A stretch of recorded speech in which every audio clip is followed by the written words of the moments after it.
We did ask Mr. Tommy about this, and we will also refer to you on this one as well. It has to do with the PDP. Remember, some of them have said, yes, the president is good enough, A-OK for them to go ahead and endorse him for a second time, even though, yes, they'll go ahead and have their Congress. But it looks as if the governors also want a similar thing, for them to also be given that leeway to perhaps whoever they favor should be the front runner and, of course, ultimately win. But there was this news that the leadership of the party says, no way, don't endorse anybody. It's got to be free and fair. So how do you see that playing out? Will the internal democracy be able to withstand, or will it take a battering?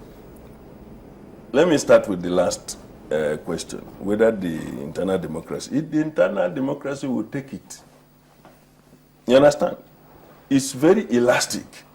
Because the individuals that are even, asking for certain things know that they may not be the best. That even the forces that brought them in were not the natural forces. Natural in the sense that they are not things that are sustainable. It's dependent on certain characters. You understand? So when you now get in there and do small agitation and you find that the character that is dealing with you is still around, you will keep quiet. Sometimes they walk away, look around, take oxygen, and see that the oxygen outside may not, after all, be pure or purer than the one they just left. They come back and toe the line. You understand? If you have principled politicians, there are very few nowadays. Don't bother about the jactitations or noise and all that.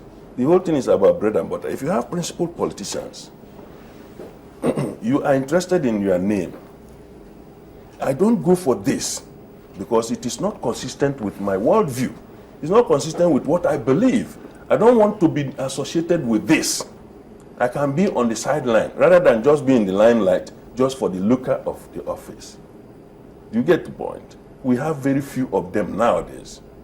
You would rather see that even somebody who at a stage, somebody was a deputy governor in this country, and he later ran for local government chairmanship. Is it not on record?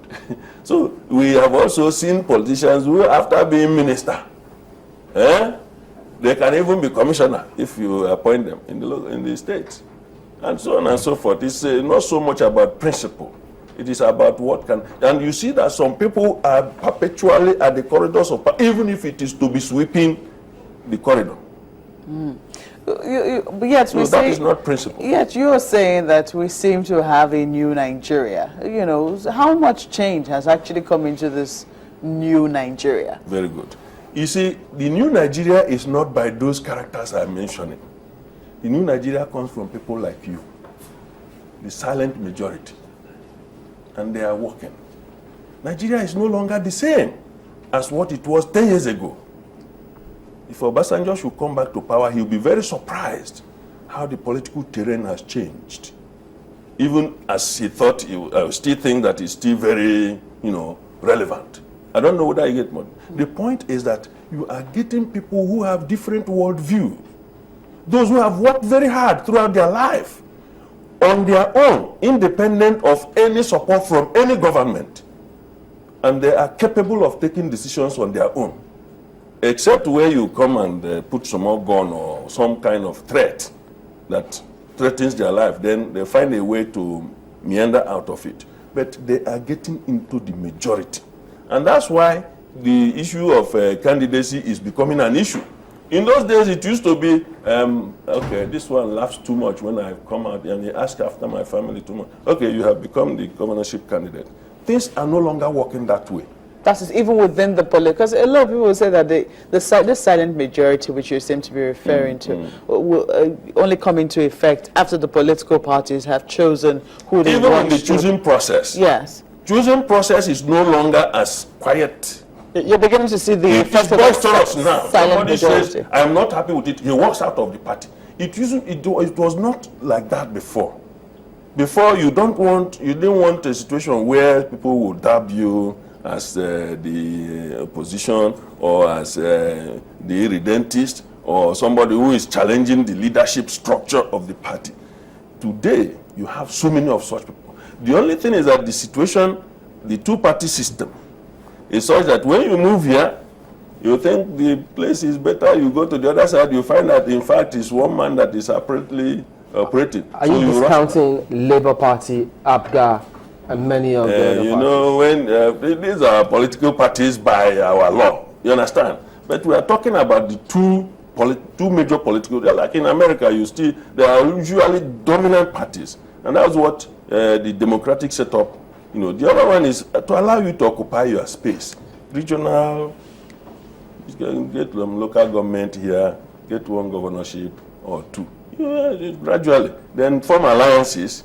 Okay, that one is allowed, and then we can grow. You can grow to become a major political force if you have enough oxygen. But the fact is that some of the people who are founding the parties at those regional levels do not have intention of sustaining them. They just want to clean the pot, okay, at their own time, to remain small gods, you know, rather than be a manager in a bigger organization, so to speak. This dissent that you talked about, where if they don't seem to like what's going on, they seem to move on to another party. Yes, we've seen it in the federal level, but how often do you see it at the state level? Because if a ruling party is in the state, how do people move from one to the other? I mean, is it that frequent? That's to show you that it is not so much about principle that is at issue here. You understand? If it is principle, you can decide not to be in any political party, or even go to a political party that is so unpopular in the state, and work hard so that it comes up. After all, somebody builds a party, okay? But because we are interested in, like the ordinary visitor will want to know when you are going to have lunch, he walks in and he wouldn't want to have the patience for the lunch to be prepared. And he takes what is available at lunch because you did not program him for the lunch. You understand what I mean? So if you're an African, well, you say, come and eat. Yet you know that you had prepared this thing for yourself, so you are going for half chop, you know, so to speak, to accommodate him. So he cannot also have full meal because he didn't appear when the planning was on. So that's what is happening in political parties. So after eating, he can leave your plate for you, whether you wash it or not. So it's the same thing that is going on. People don't have much stake in their political parties. They don't. And that is a very bad culture in this country. You know, but if we have, you see... So this winner takes all... Yes, you know, the man who has the palm front has most of the goats following him. That's not supposed to be the case in human beings. We are not goats. Can we ever go back to that? Because I do remember that it was during October 1 that came up when people were saying that it wasn't always like that. No matter how little you had, you contributed something to your political party. Can that time come back where people, no matter how small they are, can have a stake because they contribute and also have a say? That time can come back, but it will take time from now. You know why? A lot of people who have stolen a lot of money are still in the scene. The reason is that the man who has deep pocket is able to mobilize many of the unemployed youths, unemployable youths, and the underemployed. Do you understand? Now, and such people they have unquestioning docility when they see material benefits. And if it is one man who dispenses oxygen, you will rather keep your nostrils open when you come near to that place so that you can take as much quantum of that oxygen. That's what is going on. But most of the time, for you to now have the breath of good air, you may have lost one of your eyes as a condition. So you will be used for certain dirty things that you probably not want anybody to hear, and they hold it against you. For example, there are some states or some people in politics who have sent assassins to go and kill their opponents.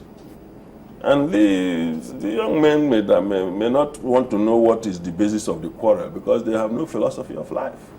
Well, from danger. From what you've seen, I mean, going into these elections, these general elections, do you see politicians or making this issue-based politics and not people attaching? In this particular 2015 election, it's a transition process we are in.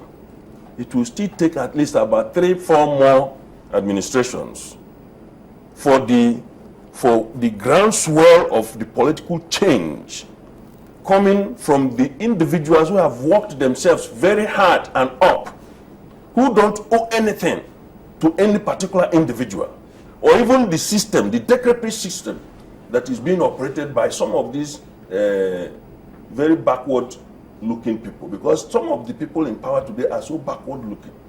They are so... But the electorate are looking up, saying, listen, yeah, you can call it whatever you will, give it whatever phrase you want to, but it's got to be issue-based. What have you done? Or has your party done? You know, that is idealistic. Yes, they say media will set the agenda. You call somebody, he doesn't come. Or he comes, he blabs around.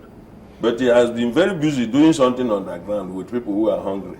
No, but with the recent elections we've had, yes, Osun, Ekiti, yes, can the others tell me take it for whether it was granted? the television program you did for the candidates that made No, with respect to making it issue-based, whether it's the TV, the newspaper, that's what I'm saying. whichever one. Issue-based, yes, it's a good thing, but it will not happen now. Yeah, the media can continue to flog it to build that culture. As I know there's a Nigerian something debate organization or whatever. It's trying, you understand? But for it to catch up, we need 4 more sessions of our election. Because the people who are going to key into that are not the ones that are here now. Many of them have no issue to debate on. You understand? They are representatives of their godfathers. They are representatives of certain interest groups. They don't even know, some of them don't even know why they are in politics. They are just there to represent a particular interest. Mr. Naji, and yet you say that there is a new Nigeria. There is a new Nigeria. You are a face of a new Nigeria.